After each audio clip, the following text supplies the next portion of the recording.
With all this talk of subpoenas and so much other distractions, not enough people are talking about this shady maneuver that could mess up the whole thing for Blake and potentially send her to jail? A shady legal maneuver buried beneath the Blake Lively's sexual harassment headlines could potentially send the actress to jail. While media outlets focus on subpoenas and courtroom theatrics, legal experts are raising alarm bells about what they're calling the Vanzan scandal, a sophisticated evidence laundering scheme that has federal judges questioning whether Blake Lively's team fraudulently obtained key evidence in their lawsuit against Justin Baldoni. This shady legal maneuver that was called out back in April by a lot of people, but it never really was resolved. It's still not really sorted out, and the ramifications of this, I feel like, still aren't being discussed enough by the media. Because this could have massive ramifications. Now, let me attempt to sort of summarize where we are, and then I want to go to you and tell me if I'm wrong. But so basically, in September, Blake, I'm going through my notes, Blake filed this John Doe lawsuit in New York under a shell entity called Vanzan Inc., which had no defendant on it, used vague language. 4 days later after that, they issued a subpoena via this shell corporation to Jennifer Abel's former publicist, Stephanie Jones, and her PR firm, Jones Work, seeking communications with It Ends With Us. The case and subpoena flew under the radar, didn't notify Jennifer Abel, didn't notify anybody. It was all just anonymous John Doe's. It triggered sharp criticism from Friedman, Justin's attorney, saying it was an abusive process, that her counsel was using hidden corporate shields to evade transparency. Now, this is what yielded those text messages from Jennifer Abel, and then got it into the New York Times. These, we can bury everybody, we can bury anyone, the plan to destroy Lively. These are the texts of the crux of the retaliation campaign. But the question is, was that phone, were these texts legitimately obtained, right? And now it's under intense scrutiny now that a lot of people, sleuths of people, figured out it was subpoenaed via this John Doe anonymous lawsuit labeled to a corporation called Vanzan. The implications extend far beyond Hollywood drama. This case could set dangerous precedents for how celebrities manipulate the legal system, and the criminal exposure for Lively's team appears more serious than anyone initially realized. In September, Blake Lively filed her high-profile lawsuit against director Justin Baldoni, alleging sexual harassment and a coordinated smear campaign. But 4 days before that filing, something peculiar happened that flew completely under the radar. Lively's legal team filed a separate John Doe lawsuit in New York under a shell entity called Vanzan Inc. The lawsuit named no defendants, used deliberately vague language, and appeared designed to avoid scrutiny.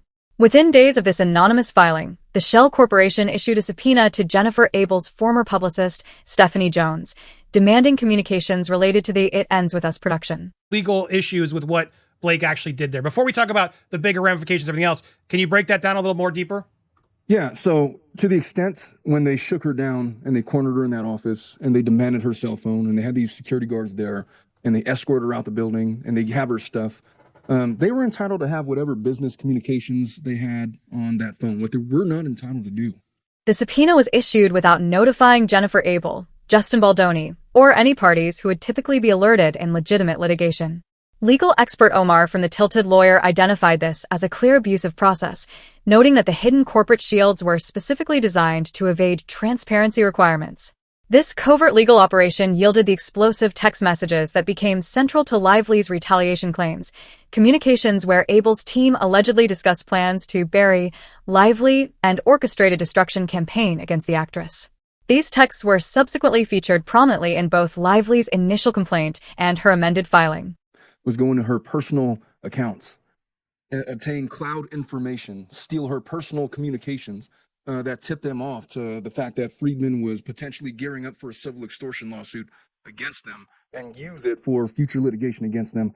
That is potentially illegally obtained. That could lead to breach of fiduciary duties and a number of other crimes.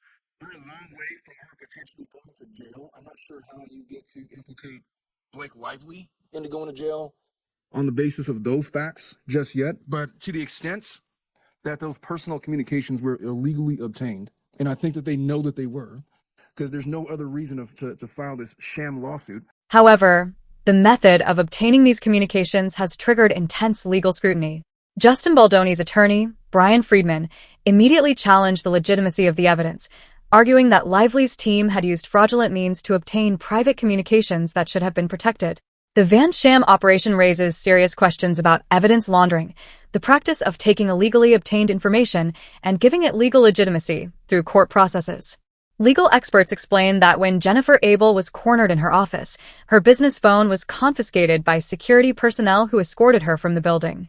While her employers had legitimate rights to business communications on company devices, they crossed legal boundaries by accessing her personal accounts. What they're essentially doing is trying to take illegally obtained stuff and give it color of law. Basically launder the evidence in a way that they could use in this lawsuit. And you saw them reference in Blake Lively's initial complaint and then again in her amended complaint, these communications that were obtained by this weird subpoena that is the subject of the Van Sham thing. And so they issue this subpoena that names no defendant in a breach of contract case, which is problematic because if I make a contract with you, Andy, the parties are you and me. And then other parties might be whoever might be affected. There's never a scenario where I make a contract with some invisible entity. Cloud information and private messages.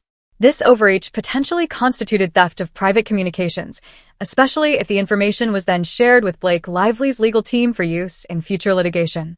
The Shell Corporation lawsuit appears designed specifically to launder this potentially stolen evidence. By filing an anonymous case and issuing subpoenas through Vanzan Inc., Lively's team could claim the communications were legitimately obtained through legal discovery processes, rather than through potentially criminal information theft. Federal Judge Louis Lyman has taken these allegations seriously. When compelling Lively's team to produce communications related to Vanzan Inc., Judge Lyman stated point-blank that there's a relevant argument the evidence was fraudulently obtained. This judicial acknowledgement suggests the court recognizes potential criminal conduct in the evidence-gathering process. The judge's ruling represents a significant victory for Baldoni's legal team and a major setback for Lively's case.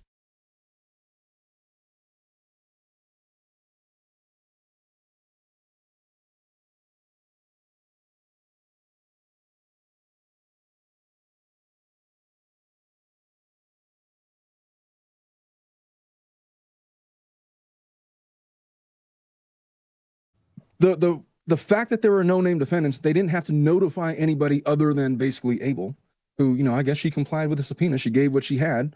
I don't know if she had the opportunity to consult with her own attorneys or not. Probably not. Legal experts note that federal judges don't use terms like fraudulent lightly. Such language indicates serious judicial concern about the legitimacy of core evidence in the case. The criminal implications extend beyond civil litigation misconduct. If Blake Lively or her representatives directed the illegal acquisition of private communications, multiple criminal statutes could apply, including conspiracy charges under agency theory. Legal analysts explain that if Lively ordered subordinates to steal private messages, she bears criminal responsibility for their actions, even if she didn't personally access the communications. The key question investigators would examine is whether Lively knew the communications were illegally obtained and whether she directed their theft. Stephanie Jones, the publicist who is subpoenaed, faces more immediate criminal exposure. If Jones or her team illegally accessed Jennifer Abel's personal communications and shared them with Lively's legal team, they could face charges for theft of private communications and potentially conspiracy if they acted under Lively's direction. I think that would have been objected to like 5 ways to Sunday had it landed in the hands of any attorney. That's an easy motion to quash. So they don't notify anybody relevant to the case, and they just get this information, and now they could claim, oh yeah, we got this evidence from this subpoena. That's the issue. And then the other overarching issue that Judge Lyman is inevitably going to have to figure out is he understands the relevance of why they're asking for what they're asking for. He compelled these communications from Vanzan because he says that it's relevant to whether or not you fraudulently obtained this evidence.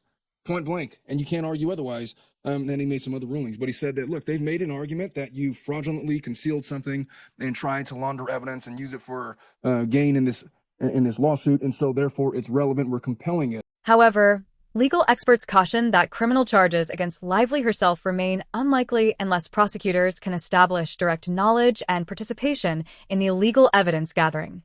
The actress maintains plausible deniability as long as she can argue she relied on her legal team's representations about evidence legitimacy. The more probable outcome involves civil sanctions, including potential dismissal of claims based on fraudulently obtained evidence, monetary penalties, and professional sanctions against the attorneys involved in the Van Sham operation.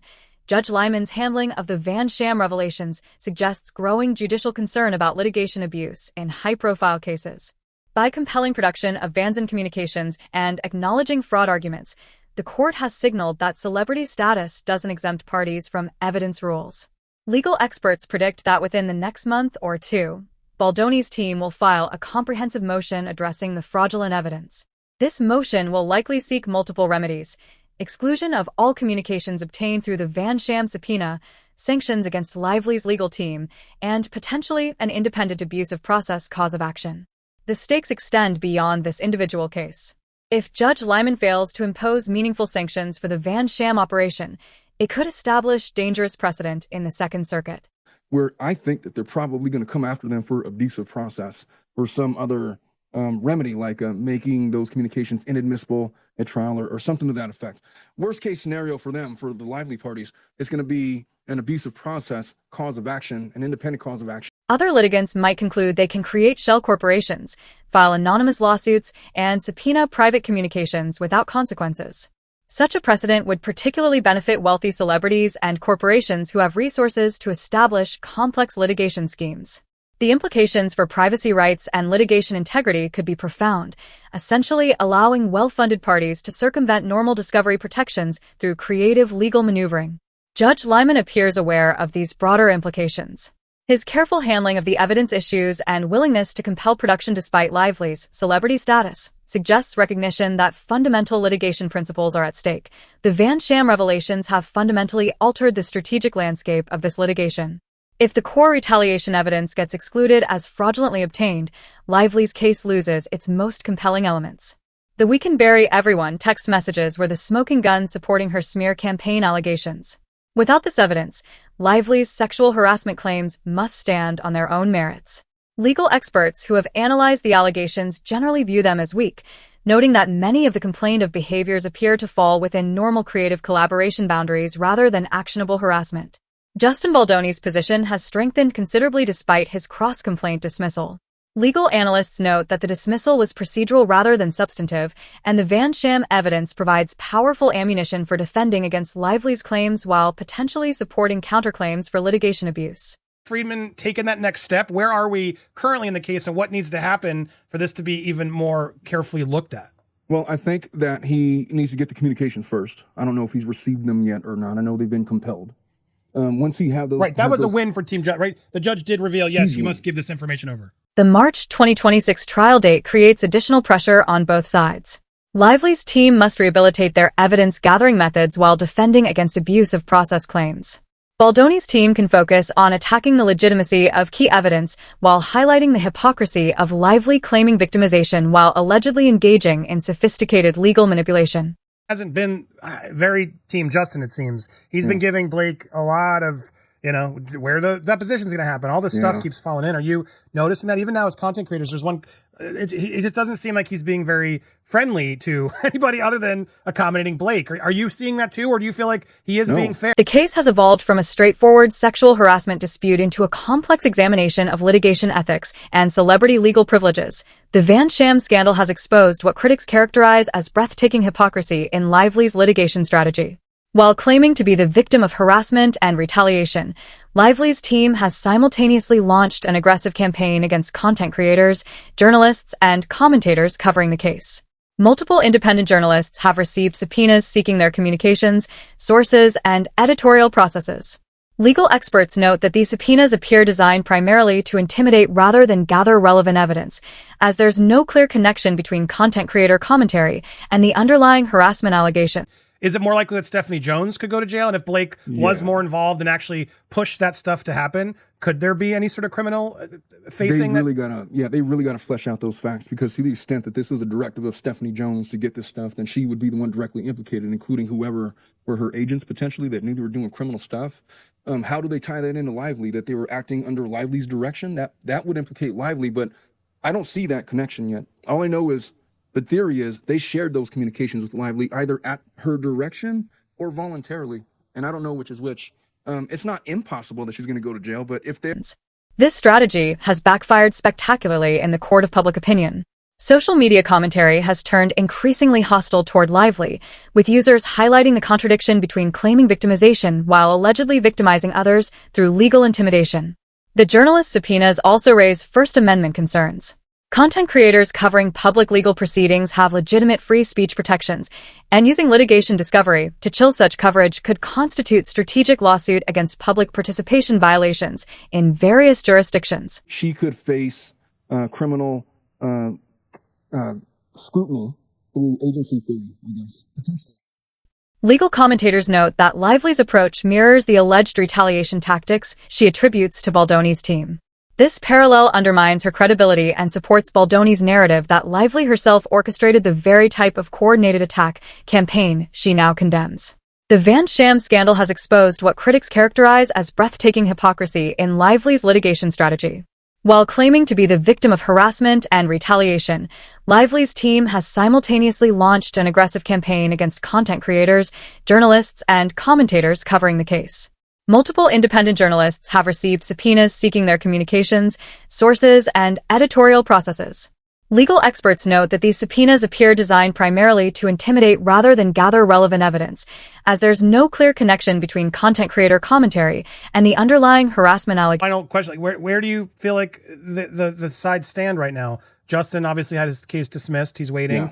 Yeah. Where do you put your points? Where are you betting on the outcome currently as we face things right now? Well, if they get the retaliation smear campaign evidence and it's only about sexual harassment, then Baldoni is in prime pole position going forward for this thing, because she's going to get obliterated on her sexual harassment claims. This strategy has backfired spectacularly in the court of public opinion. Social media commentary has turned increasingly hostile toward Lively, with users highlighting the contradiction between claiming victimization while allegedly victimizing others through legal intimidation. The journalist subpoenas also raise First Amendment concerns. Content creators covering public legal proceedings have legitimate free speech protections, and using litigation discovery to chill such coverage could constitute strategic lawsuit against public participation violations in various jurisdictions.